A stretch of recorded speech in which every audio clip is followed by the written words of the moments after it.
Yeah, it was a game changer of a festival. Absolutely. Yeah.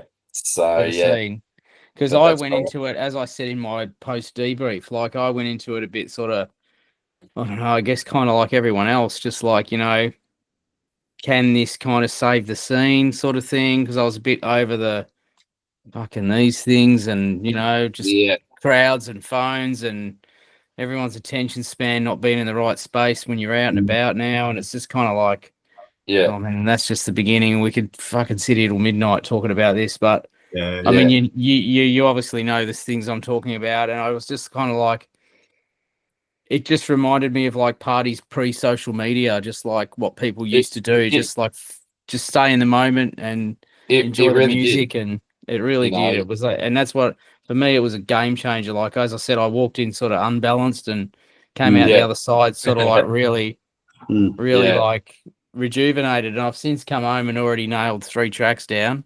Wow. Oh man. I've Gavin, only been back. yeah. I've been back 2 weeks and Gavin, already that's nailed 3. crazy. I'm onto the 4th now. Yeah, wow. Oh mate, you're a machine. Love it. I'm actually remixing a track off Jamie's album right now. Because Gavin Matt said on Friday, we spoke to them on Friday, and they said, oh yeah, the energy's like up there, we're carrying it on, you know, just through the roof. Like focus. I mean, we have to take that energy into ADE, you know, the 3 of us. And like it's so far it's translated to the studio very nicely. So long may that continue, and that's kind of what I wanted out of this trip. So cool. You know, because I was even talking to Patrice on the plane on the way over to Balance. So I was flying into Croatia and he was flying in from South America or something, and we just happened to catch each other while we were flying. So we had a good chat, and I was kind of like, I was sort of in that thing where we were both sort of agreeing that we think progressive's in a bit of a dangerous place at the moment. Just with everything kind of sounding the same a bit, and just it's all a little bit samey, and like someone needs to start just taking a risk again and breaking a bit of ground. And I guess that's why kind of me and Guy were just like, let's not just do the same shit that everyone else is doing, and let's just really sort of go for it, you know, and just like do a bit of tech, do the atmospheric stuff, bring it home nicely, all that sort of thing. Like an old-fashioned journey, you know, like that's what definitely hear that. You definitely hear that in your set on Saturday with Guy. You definitely hear that in your set, because it was just. I mean, I went for a long walk yesterday because I didn't get my ticket, so I was pissed off, and I was like, I need to go for a walk. Fuck. Yeah. I listened to your set, and I was like, oh my god, this is good. I was just because I was doing the round on the Saturday. Oh, sorry, no, that was it. On the Sunday, I just come off the Celador bug party. So I didn't manage to get over. So I sat between you and Danny Howells and the beach bar, so listening to bits of both. But so I didn't get to hear all of it. But the atmospherics, as you said, it was just exactly what was needed.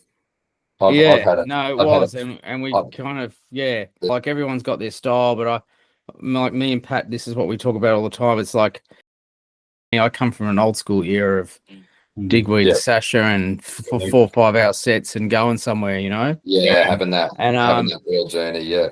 But I mean, Guy played the best set I've ever heard him play at that festival. Right. Without a shadow of a doubt. And I fucking spilled when I missed it. Did you really? I old man fever got the better of me. I was like, you know what? I'm going to give this a red hot shot, and I'm going to be like, I grabbed a whole bunch of crew, and I just said, right, we're going front and center. I don't want to talk shit to anyone. I don't want to be distracted. If I'm going to stay here for this, and if I'm going to be tired for it, it's going to be because I either enjoy it or I'm off home, you know? So I took everyone front and center. We found the sweet spot right in the guts. And next minute the sun came up, and I was just like, wow, that was fucking spot on. Really good. Awesome. Anyway, Kasey, just want to say thanks, and welcome. Thanks for joining us for this little post balance. Catch up, mate. We really appreciate it. That's all good. What's the concept with this? What are you doing for it? Well, I'm making a film about the festival. When you put your words up on social media about the length of time it's taken for this to happen, because you've known Tom for 30 years or whatever. The time it's taken for this to get together. How did you think it was? Because you just mentioned you weren't sure how it was going to go. So basically the story I got, so it's funny how it sort of evolved. Like, I knew nothing about it. Obviously I knew it was I didn't even know it was in planning, actually. I was like, I went away for 3 months last year, and I went on a bit of a holiday. I did my tour for 3 months, and then my partner Anthea came over for like a month of it. And I was like, I want to take you somewhere where you haven't been in Europe, because I lived in Europe for 10 years. So I've done all of it, And I said, well, why don't we just go to Croatia? Like, she'd never been to Croatia. And I was like, cool, let's just go there for a holiday. Went to Split, went to Zadar, went around there, Thought nothing of it. Next minute I've taken a flight home, and literally 3 days later I've got a phone call from Tom. And he's like, I want to invite you for a festival, like to do a festival celebrating 25 years of Balance. And I was like, oh, awesome. Me thinking it's going to be in Melbourne or Australia or something. Thought nothing of it. And I was like, oh, where is it? I said, where's it going to be? And he goes, oh, Croatia. And I was like, fucking hell, I just come from there. So it was a bit of a full circle thing for me too, like in terms of that, I guess. So I was kind of like, I was like, oh yeah, that's amazing. I said, what's the deal? Why Croatia? And then he obviously explained that he'd just been there for a holiday. Like, I obviously know that Tom's from Croatian roots and all that. So he was just like, look, I'm just going for it. I'm going to take a risk. And, he was kind of throwing everything on the line. And when I saw the lineup, I was like, fuck me, like everyone, like, what the fuck are you doing here? Like, And then I just thought, that is something else if you pull this off, right? Because you're doing it in a country that does not have a progressive scene. Right? Everyone has to travel. Like, you've got the Defected, you've got all the other parties that they have there, the Deck Mentals, all that, like on the same resort, but it's very commercialized. People have to travel there as well. But I was just like, if you can pull 5,000 people that are into progressive and literally make them all have to travel, that is a ballsy thing to do. Like, and that's the first thing I thought. I thought, it's really sink or swim. You know what I mean? And when he put it out, like when I obviously saw the lineup, I was just like, whoa, gee, like that's not like nothing I've never seen before. And secondly, I thought, well, if anyone's ever going to have a chance of pulling this off now, after seeing the lineup, it's now's the time. And then as soon as I saw the first ticket sales pretty much go out the door really quickly, I was just like, you know what, I think he's going to do it. And then because obviously I saw behind the scenes with with just him and Walter, and once I found out about it, I was in contact with them regularly, and obviously it's a big thing to put your balls on the line for something like that if it doesn't come off. So the fact that he did that, and then he as I say when I'm making music and playing music, it's risk for reward. That's right. If you stay in your safety net zone, you're just existing, you're just doing, you're not really taking a risk. And I always say, it's funny, like the remix I'm doing for Jamie at the moment. Kasey, hey? You're not progressing. No, you're not. And I say that, that's it. And I say that I'm doing a remix for Jamie at the moment, and it's not safe at all, And that's the same sort of thing that Tom's gone and done. And I was just like, kudos for pulling it off, because it sold out really quickly. And I was just, if anything, without even going there and doing all that, I was relieved for Tom.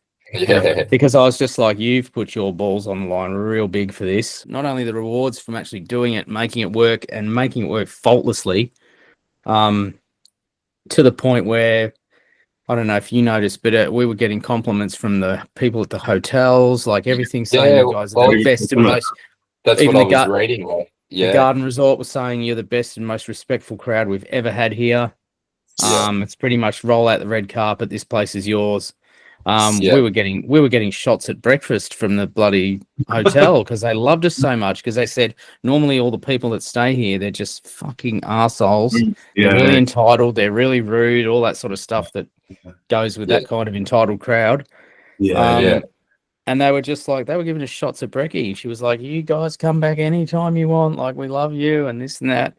So the whole experience, I think it was a game changer for many reasons. One, for the scene. One, for the progressive scene. If it wasn't on the map before, it's on the map now. Definitely on the map.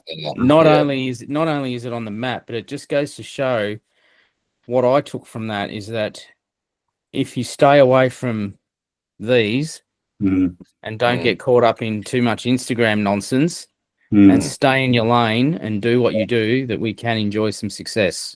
Yep, definitely. Right. If you block out all the noise that's going on around, and just focus on yourself and obviously your friends, and I speak for Gavin, Maddie, and Rishi, and Carl and everyone.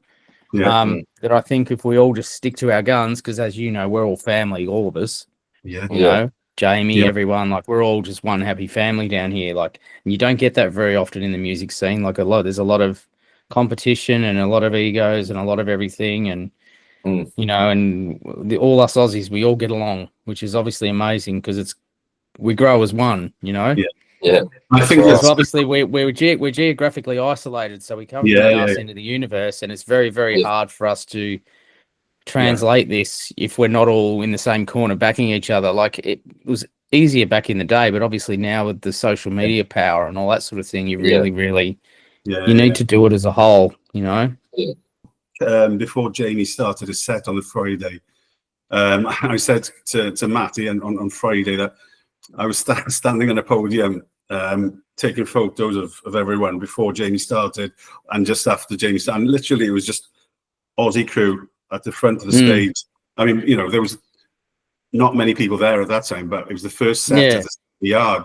But you could sense at that point that there was a buzz. There was like something special going to happen, and Jamie just took it off. Just from then on, boom. There was just game on the whole weekend. It was game on. Like, it was really. It was. I think as I said on one of my posts, you had this smile on you the whole time, like a kid in a candy store, and it's burned in my brain, Kasey. Like, mate, and do you know what? And I haven't had that for a very, very long time. Like, I was extremely lucky to come back here and play at Carousel last weekend, or the weekend before last, and I had exactly the same vibe. It was unreal. Nice. Obviously, they've got a very big Argentinian community down there, so it's perfect for what we do. It's just. It's just rejuvenated me completely. I feel the same. I mean, well, actually, I found it hard coming back.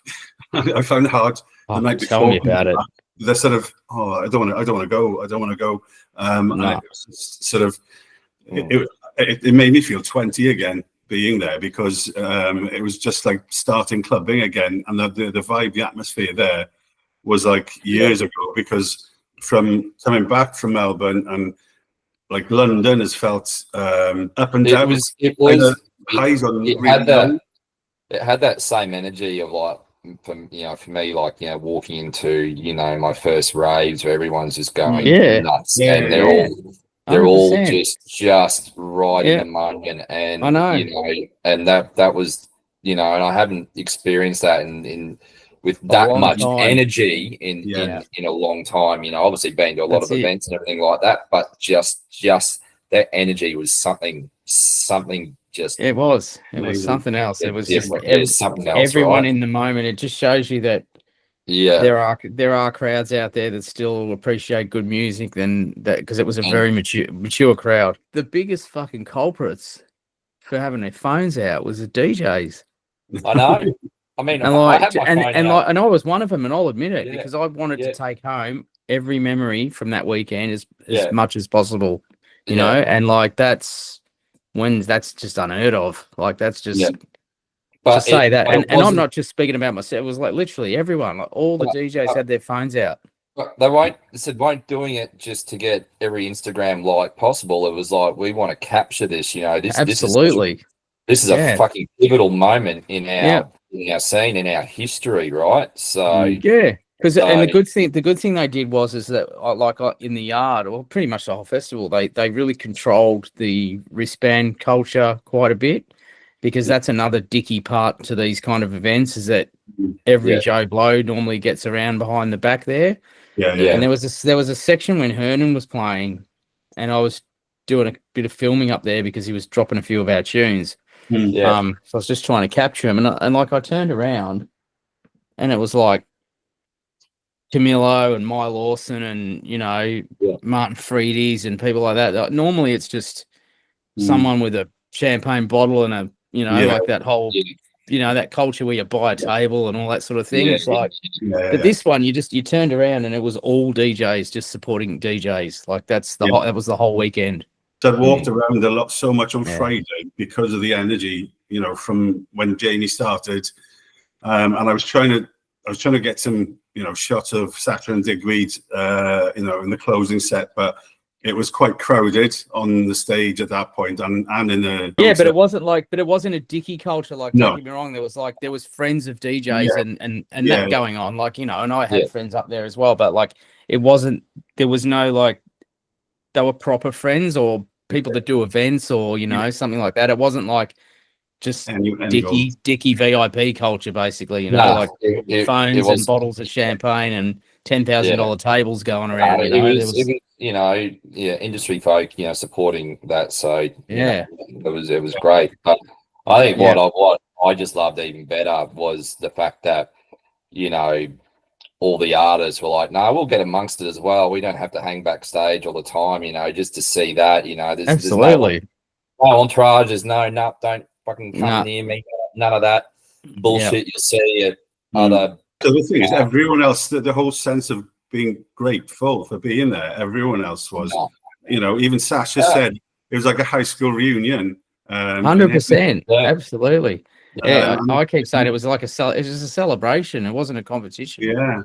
It was just like literally a celebration of the music scene. Just like, I mean, it's amazing that Tom's pulled that off. Like, you know, like the amount of respect and everything that he's gained. Like, who would have thought that someone from Australia with Croatian roots was going to have the balls to pull something like that off? Like, if anything, you would have thought it would have been some rich, you know, like one of those big companies, like a, you know, I don't know who I'm trying to say, like a Live Nation or what, you know what I mean? Like someone like that it's throw money into trying to do some big event like that, you know, like, you know, and they obviously do it for other sort of genres and that, like, you know, you got your EDM stuff and all that where they, you know, that does happen, but nobody's ever done that for the progressive scene. So for Tom to be able to pull that off and take the risks he did, I mean, what Balance has done over the last, you know, quarter century, you know, the amount of respect that the people in the global progressive house community have for that.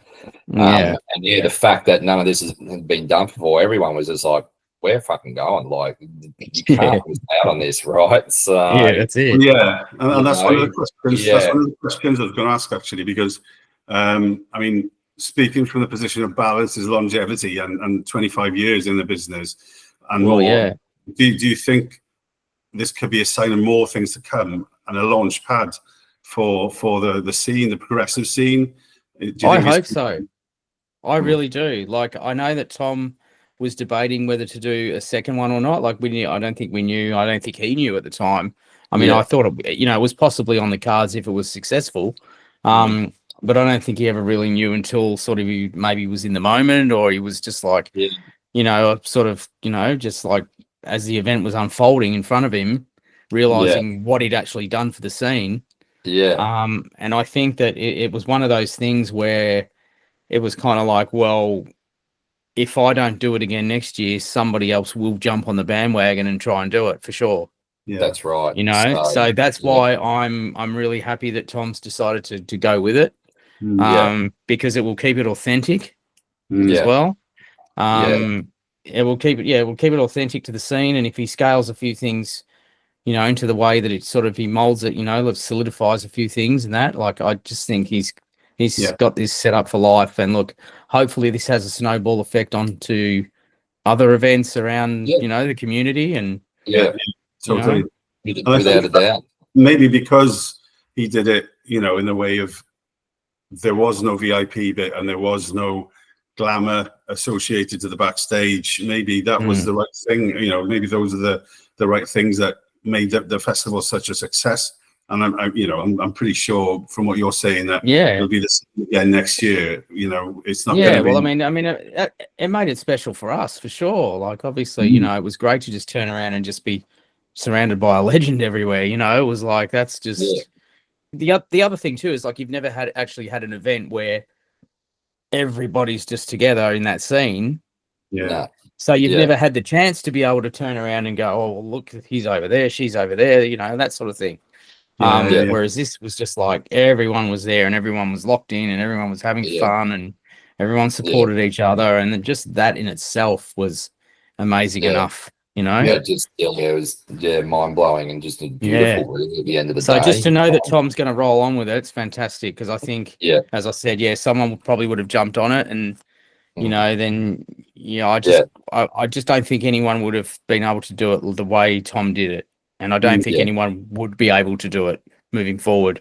And 26 will, might even be better. Who knows? I mean, the first one's always the special one, but I feel 26 will have a pretty hardcore energy about it, because everyone's going to be coming off the buzz of 2025. Yes, 2025 was that historical, magical, that can never obviously be repeated, right? But I just feel that there's going to be some insane energy, because there's lots of people coming back for it, and there are people who are coming who've missed out. So like we frothing hard. So I just feel it's just the amount of people that nearly deleted me from social media. So, they were just like, because when you get tagged in the videos, people tag you while you're playing and all that sort of thing, and you're like resharing everything, of course, and the amount of tags and reshares, and I came back to friends here and they were just like, man, I nearly had to delete you. I was so frustrated, by not being able to be there. I just it looked amazing, like the whole weekend. Our poor friends here had to wake up and see everything that happened the night before. And they just like their whole Instagram feed must have just been full of Balance, nothing else. Just the fact that the Thursday nights just took off, because I think everyone expected the Thursday to be a gradual thing, and I didn't know how big Barbarella's was. I'd already been 14 years ago to the Garden Festival and Electric Elephant when it was in. Closer to the Dar at the time, and Barbarella's at the time was, I don't know, you probably fit 200 people in there, I'd say. So when we got to Barbarella's on the Thursday night, and I was so you did that, I heard that venue's quite bonkers. It's pretty mental, Kasey. I walked in like I was getting my arm twisted. I was saying, I'll go home to bed. I was just being a grumpy old man. And then I got my arm twisted, and I'm glad I did, because it was bonkers. Like that venue was amazing. It was awesome. And I got there, and every freaking head was there. I walked around the corner. There's Sasha, there's Quiver, there's whatnot. I'm like, oh wow! So everyone attended that too. What have I just stumbled into? So nice. That's awesome. So I'm like, all right. It was so much bigger than the old Barbarellas, because I had no idea what the new one was like. I hadn't checked, looked up or anything, and because there must have been 1,000 people there. They must have. So compared to the old Barbarellas, I was like, fuck, this is like it was pretty bonkers. Nice. Oh, that's awesome. But your set, Kasey, yours and Guy said, wouldn't mind chatting about that. 3 hours of power on Sunday. Quite a bit of a journey. I've listened back to it the last few days. It's pretty freaking epic. In terms of the preparation for you and Guy, I mean, like what was there? A lot of back and forth. I'm going to play this. I'm going to play this. And how did it go? Because obviously, particularly living on other sides of the world and all that. Sort of jazz. Look, it's kind of like it's definitely one of the easiest back-to-backs I've ever done. That is simply because Guy plays my records. I play his records. Yeah, and we make records together. Yeah.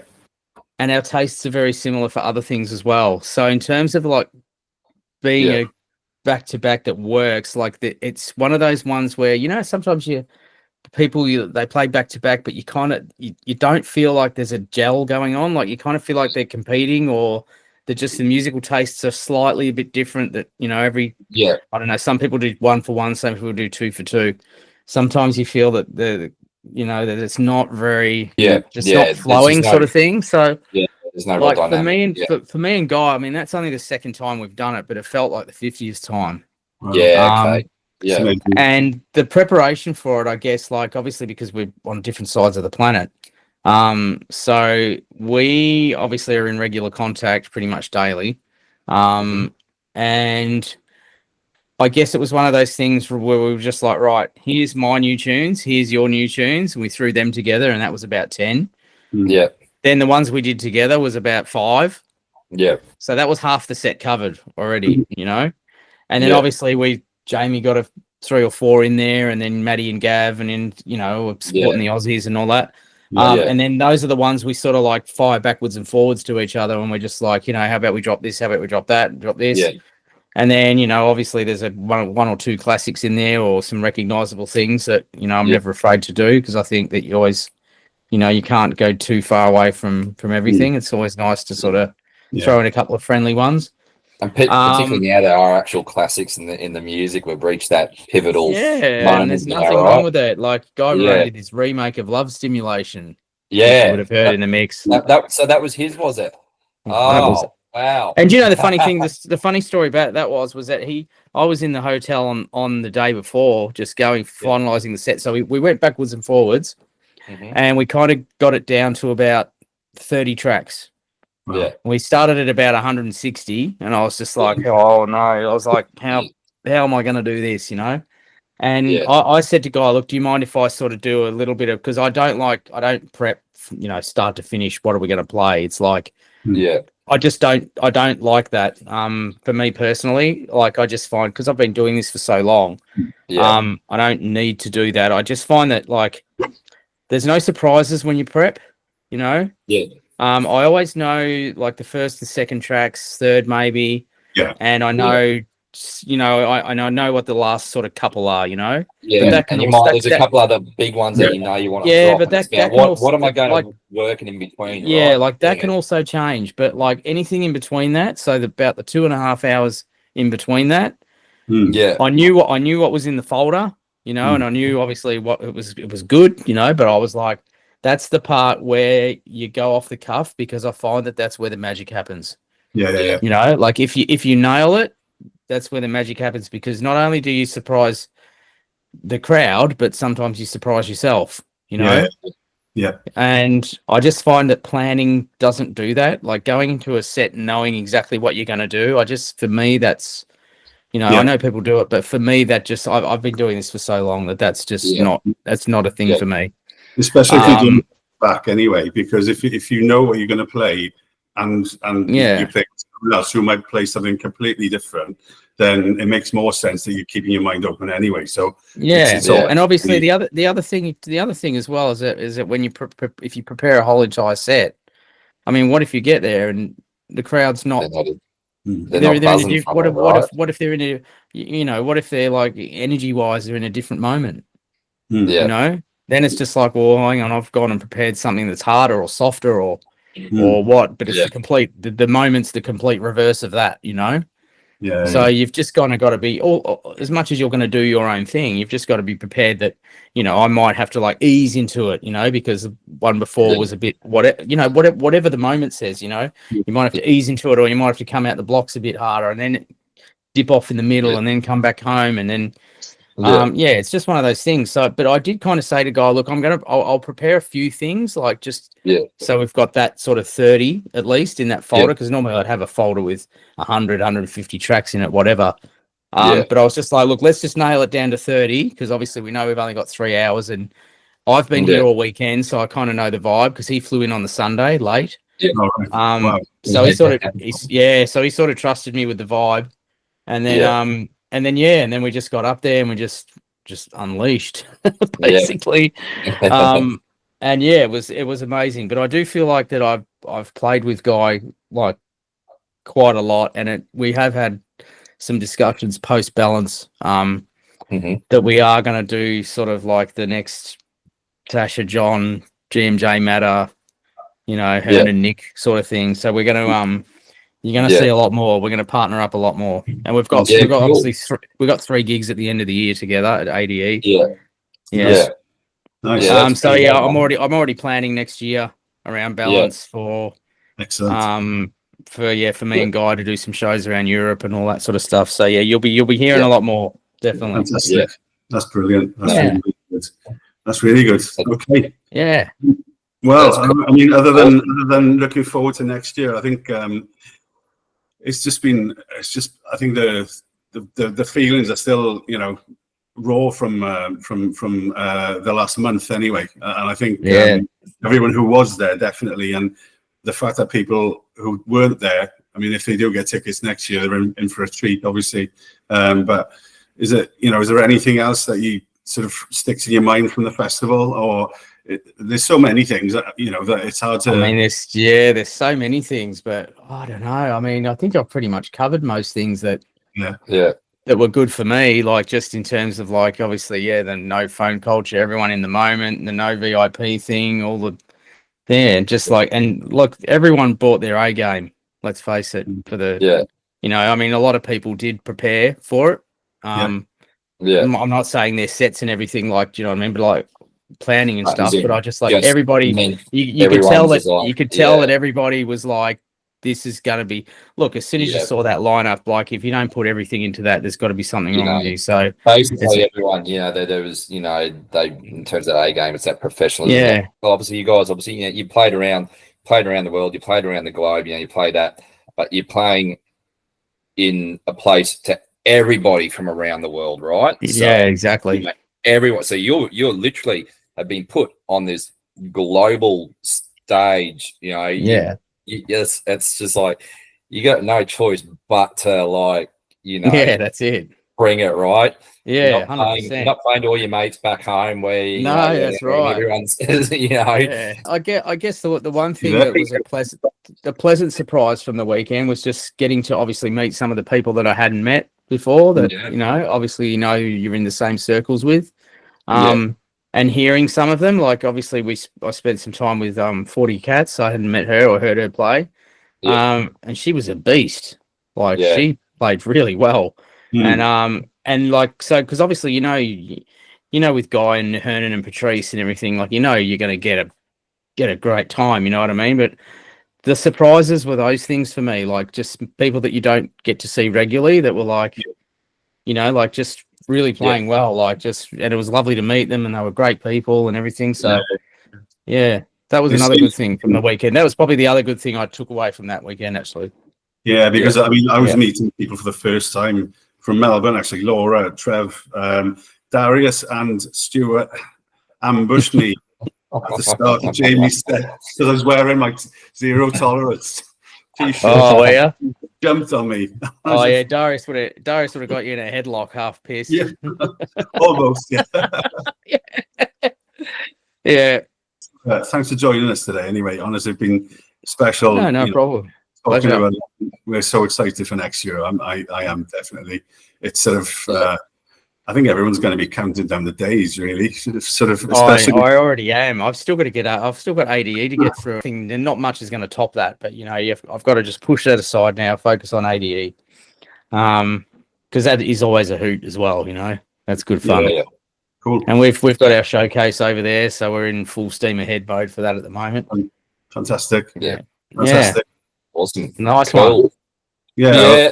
Legend, mate. Well, no worries. Thanks for that. Thanks heaps for joining. Really do appreciate it.